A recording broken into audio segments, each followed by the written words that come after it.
नमस्कार नागपूरकर, मी सावनी शेंडे.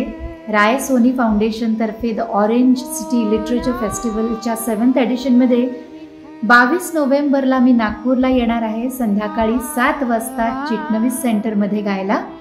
यावेळची थीम अगदी वेगळी आहे. अभंग हा विषय आहे आणि यात माझे काही स्वरचित अभंग, काही आपल्याला परिचित असे अभंग, असे सगळे मिळून छान या विठ्ठलमय वातावरणात रमायला, त्यात बुडून जायला आपण सांगीतिकरित्या सगळे तिथे एकत्र येऊयात आणि विठ्ठलाचा जयघोष करूयात. बोला